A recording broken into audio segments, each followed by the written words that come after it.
Good morning, I'm Professor Mario Moraes. Welcome back to MIs for Management. So first of all, I hope you are enjoying the channel, and if you want to have something discussed here, please put on the comments that I will be bringing that back to the channel. Now, today I'll be talking about sunk cost and the sunk cost effect. That was firstly discussed by Arkes and Blumer in 85. So, sunk cost by definition is a cost that you already incurred that you cannot change or recuperate. Okay, so meaning it's already done, cannot do anything about it. And the effect that you have with sunk cost is that normally you tend to make poor judgment based on your previous investment, and that will condition your decision in the future, and it shouldn't, okay, in a very rational way.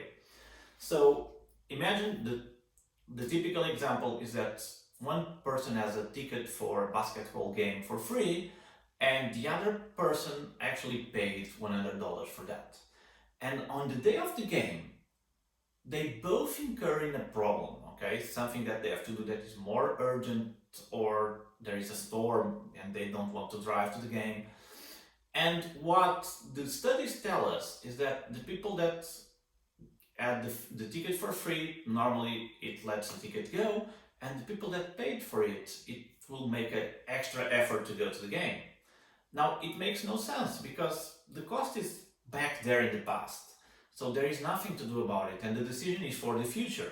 Should I commit more of my time resources to this or not? And in the business is the same.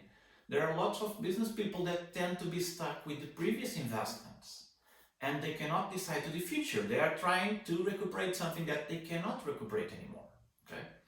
Now I'll make a couple of quick parentheses to the sunk cost effect. First is that you have to check with your purpose, mission, vision, your culture. So is it important to pursue that thing nonetheless that you actually are incurring in more costs, and that's important, okay, and that's justifiable in a way, but you shouldn't take into account the past investment but only the future one. And second, take this effect into account in all the stakeholders' perspectives, meaning clients, governments, institutions, everything that surrounds your company, other companies, because they will also incur on that, and you can play with that knowledge as well.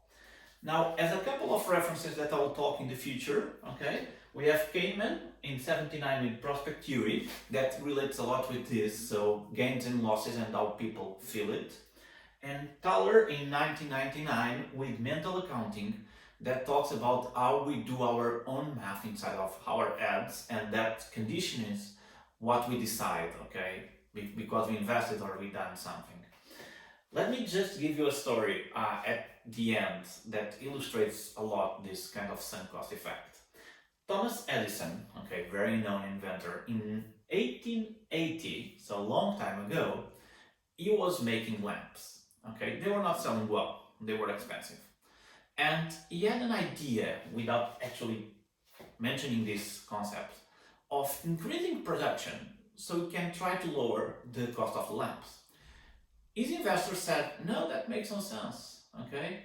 It's already expensive and we'll put more money and we're already spending a lot. But Edison thought, no, most of the costs that we are having in the factory, they are already fixed, so they are sunk.